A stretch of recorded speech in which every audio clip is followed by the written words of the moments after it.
We are discussing the question and answer in tropospheric communication.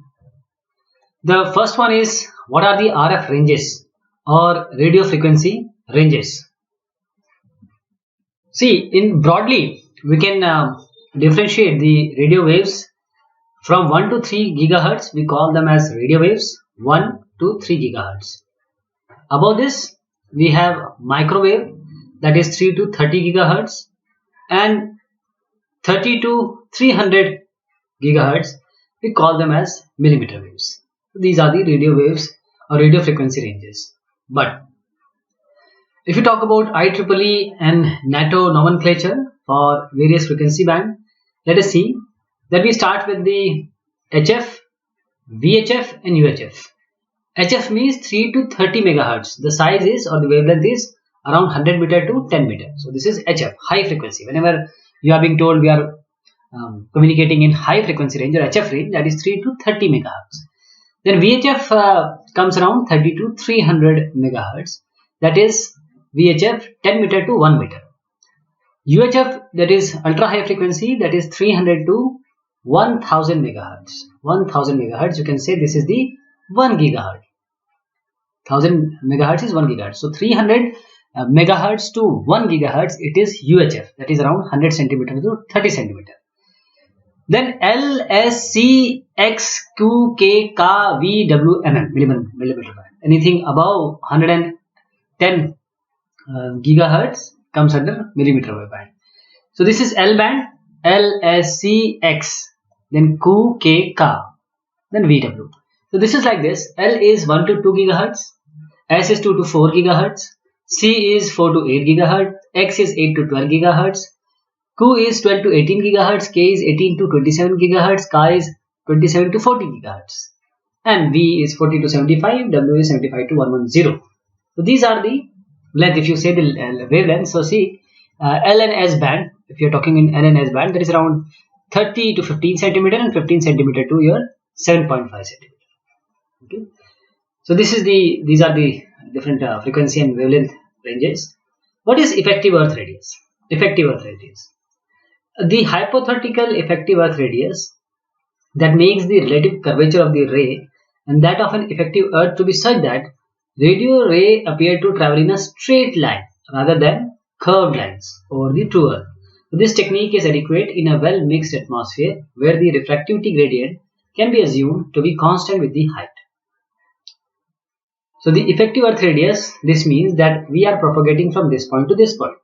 Now these waves or rays are traveling in a curved surface, or always the waves take a curved path. How are we going to compute then the length or any other thing? If this length would have been straight like this, the computation would be good.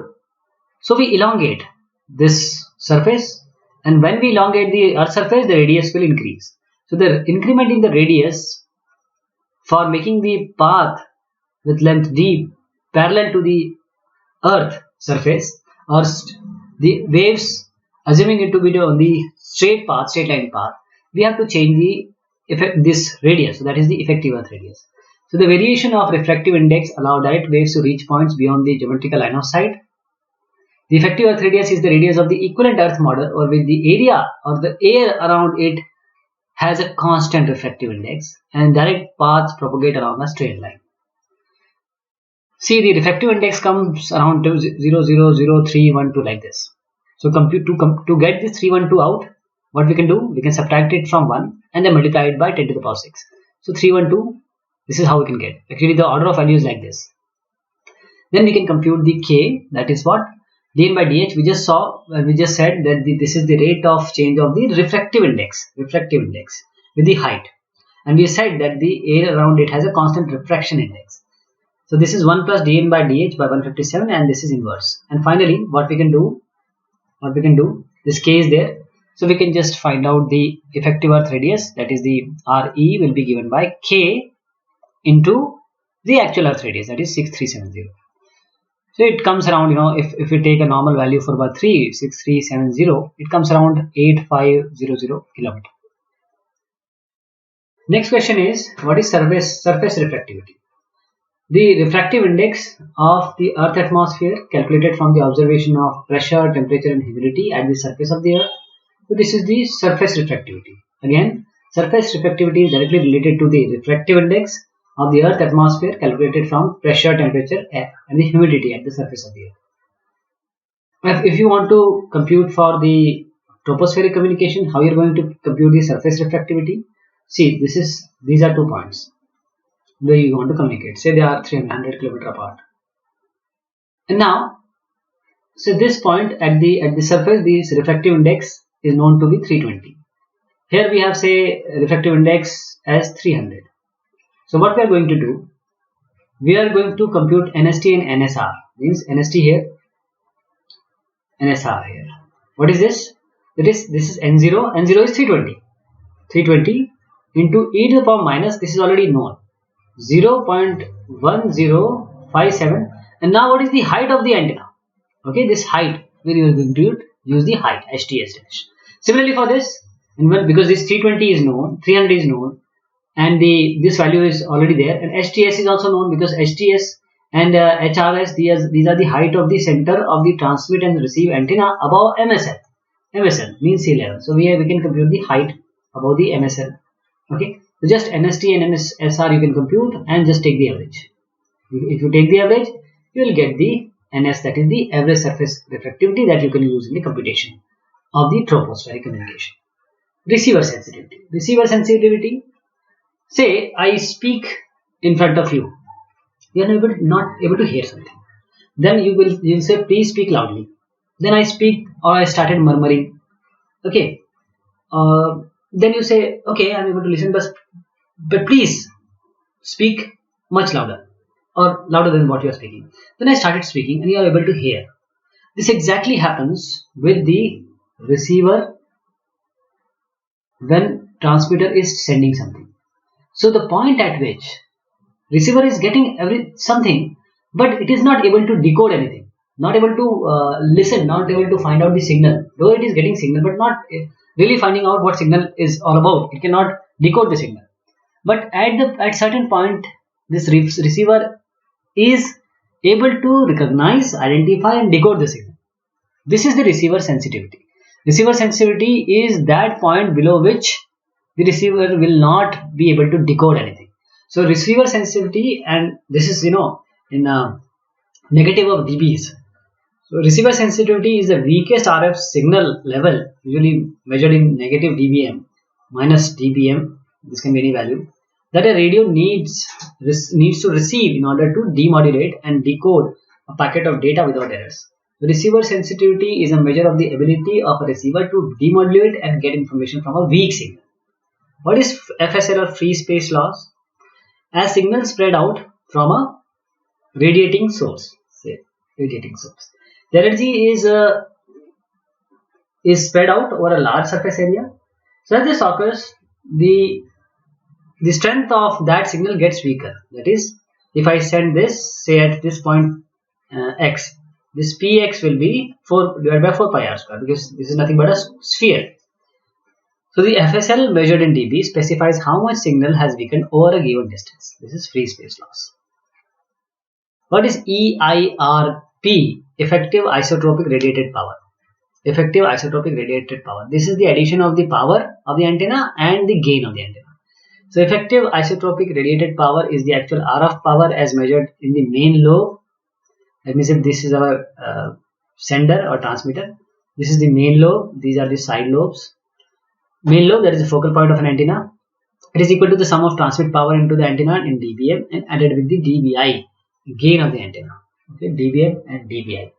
Since it is a power level, the result is measured in dBm only. This is a power. Okay, that will be in dBm. Signal to noise ratio. What is SNR? Signal to noise ratio. This is the ratio usually measured in dB between signal level received and the noise floor level for that particular signal. So that this SNR is really the only thing receiver modulators really care about, because the ratio of signal power to the noise power, often expressed this in decibels. The ratio higher than 1:1, that is greater than 0, indicates that the signal is higher than the noise. This is given by the power of signal by power of noise. What is long-term fading? Long-term fading.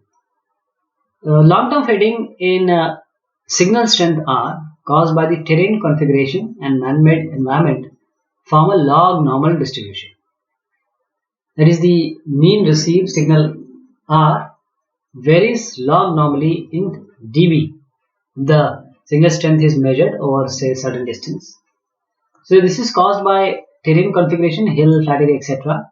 This results in local mean, that is the long-term fading attenuation and fluctuation. The built environment, that is the rural and urban area between base station and the mobiles or the propagating station unit, the result is the local mean attenuation. What is noise floor? NF.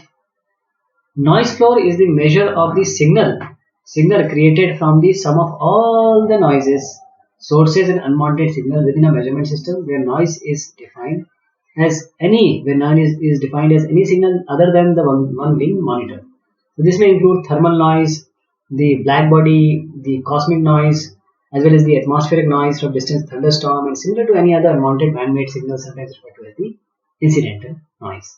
The noise floor is given by, this is minus 174, this is KTB plus NF noise figure plus the 10 log of bandwidth. What is link margin? Link margin, explain the expression in each term. In wireless communication system, the link margin is the difference between the receiver sensitivity and the actual power received. Receiver sensitivity, the receiver power at which the receiver will stop working. So in essence, the link budget will take the form like this. Received power is equal to transmitted power plus the gains dV minus the losses. That is, the PRX is the power being received, that is the power sent, gain of the sent, the antenna, receiver and transmitter antenna, then these are the various losses. So this is the important loss, which is our free space loss. These are the various values which we have used here. In the CCIR, we can compute this by 30 log f minus 20 log d plus f theta. This is f theta d plus the LC, that is the we know that this is the coupling losses, and we can use this GTGR to compute this LC, and also VDE. So F and V, these are plotted in CCI report, so we can get it easily from the report. This GT and GR are the gains of the transmitting and receiving antenna. F is the frequency in hertz, D is distance in kilometer, theta is the set scattering angle in radians, DE, F theta, this VDE is the effective distance, F theta is the attenuation function, LC is the aperture to median coupling loss, that is the antenna gain loss, aperture to median coupling loss. VDE is given by climate variation factor, LQ% is equal to L50, this is the median loss minus the YQ%. YQ% is nothing but YQ into CP, that is these are the fixed values. CP, that is 0 for 50% availability, 90 for 99 is 1.82, so you just use this value 0, 1, 1.82, 2.41, 2.9 here, and you can get YQ%. This is the actual value. You can subtract it from L50%, you can get the LQ%, that is the actual loss. Now this is the diagram of the actual communication happening. This is the receiver point, this is the transmitter point. This one is the first obstruction or horizon. Here also this is the first obstruction, so we take this height as HRT, this is HLT, this is the HTS of the height of the antenna, this is the HRS height of the, this is the receiver, say this is the sender, and when the rays are propagated, they make a common volume. This is the common volume. Theta 80 is the elevation angle of the receiver or transmitter, this is transmitter, and this theta is the elevation angle of the receiver. Okay, this is our theta 0, and this is the final scatter angle. This scatter angle is computed by theta 0 plus theta 80 plus theta r. This DLT and DRT area, these two areas, these here only we take the free space loss, and for this region to this region we take the scattering loss. Okay, and then we combine these losses and then subtract it from the actual figure. Thank you so much. This was about the tropospheric communication computation.